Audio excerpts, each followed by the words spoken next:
श्लोक 131. श्रीराम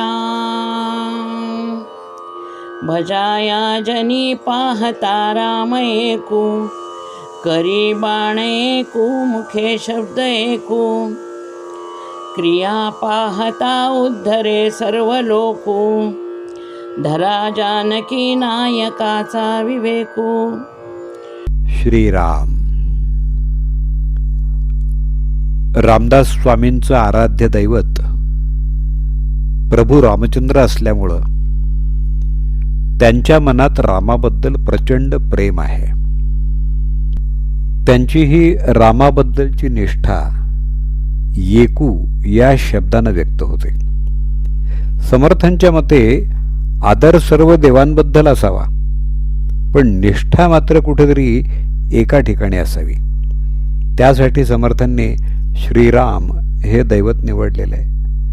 आपल्या भागवत धर्माचा जयघोष जय जय रामकृष्ण हरी या नावानं चालतो आणि त्यासाठी त्यांना असं सुचवायचं आहे की माणूस जेव्हा साधनेला सुरुवात करणार आहे तेव्हा त्यानं रामाचं नाम समोर ठेवावं.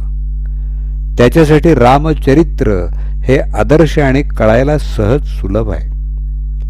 कृष्णचरित्र हेही उपासनेच्या दृष्टीने योग्यच आहे, पण तरीही नव्यानं साधना करणाऱ्याला संपूर्ण श्रीकृष्ण चरित्र वाचून ते समजावून घेऊन आचरण करण्याइतका वेळ नसतो.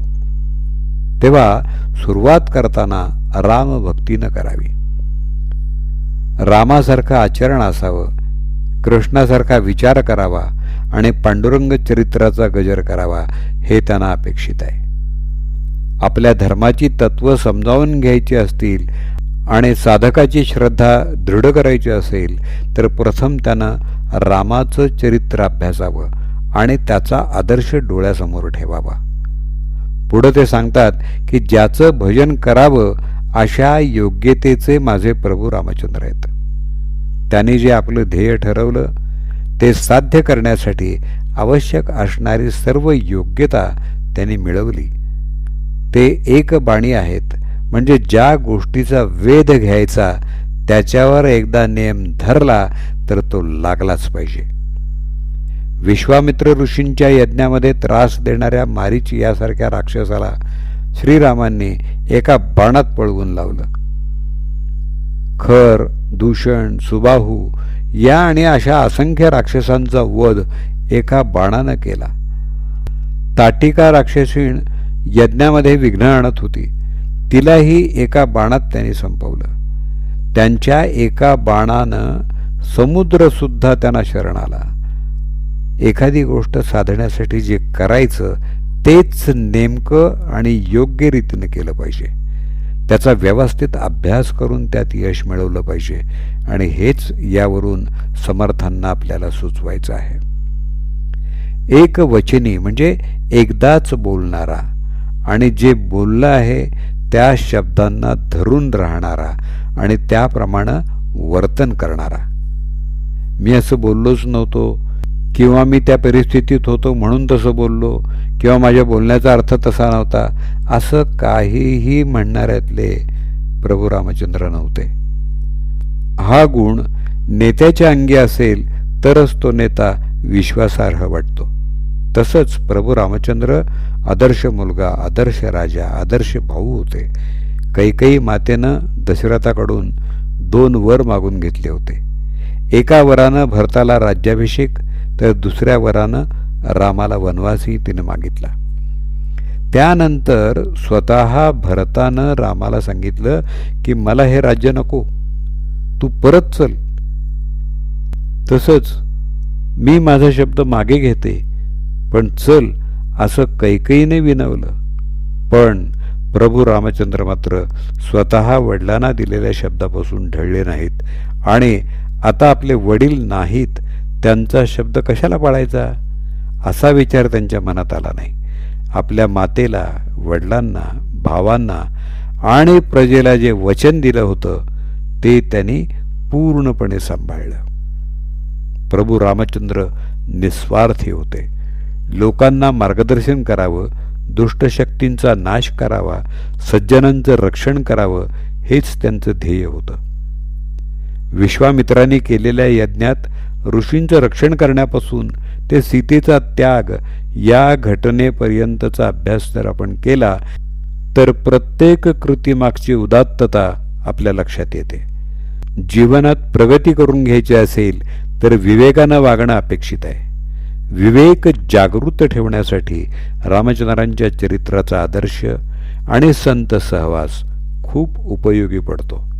त्यासाठी समर्थ म्हणतात, जानकी नायकाचा भगवान म्हणजेच प्रभू रामचंद्रांचा आदर्श डोळ्यासमोर ठेवा. आपल्या भजन कीर्तनाचा चिंतन मननाचा विषय फक्त प्रभू रामचंद्र असू दे. इथं विवेक या शब्दामध्ये अपेक्षित असणारी अजून एक गोष्ट म्हणजे थोर व्यक्तींचं मोठेपण सामान्य मापानं मोजता येत नाही.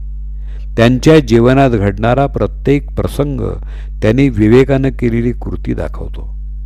त्यांच्या थोरवीची अनेक उदाहरणं यातून व्यक्त होतात.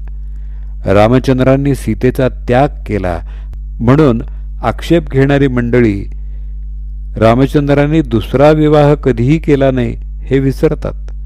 त्या काळात राजांनी अनेक विवाह करण्याची पद्धत होती. त्यांच्या वडिलांचे 3 विवाह झाले होते. राजसूय यज्ञाच्या वेळी वशिष्ठ ऋषींनी सुचवून सुद्धा त्यांनी दुसरा विवाह केला नाही, तर राजसूय यज्ञ एकट्यानं केला. या श्लोकात आलेला पहिला येकू एकपत्नी पदाबद्दल, दुसरा अचूक नेमाबद्दल आणि तिसरा एकवचनी स्वभावाबद्दल आहे. ज्या रघुवंशात त्यांचा जन्म झाला होता त्या वंशाची परंपराच एकवचनाची होती. अशा आदर्श रामचंद्रांचा अभ्यास करणं आपल्या हातात असतं आणि म्हणून तो करून आपण आपला उद्धार करून घ्यावा असं समर्थ आपल्याला सुचवतात. त्यांच्याबरोबर असणाऱ्या वानरांचा, रावणाचा आणि बिभीषणाचा त्याने उद्धार केला. यासाठी समर्थ उद्धरे सर्व लोकू असं म्हणतात. सर्वसाधारण माणसाची वृत्ती अनुकरण करण्याची असते. ज्याचं अनुकरण माणूस करतो त्याची छाप त्याच्या वागण्यावर दिसते. त्याच्या आचरणाला तसंच वळण लागतं आणि यासाठी समर्थ सांगतात, तो आदर्श मर्यादा पुरुषोत्तम रामाचा घ्यावा आणि तसंच आचरण करण्याचा प्रयत्न करावा. जय जय रघुवीर समर्थ.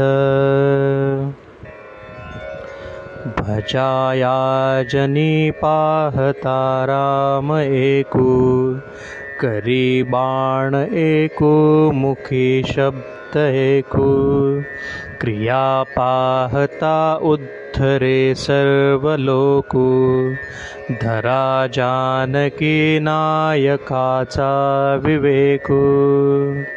श्रीराम.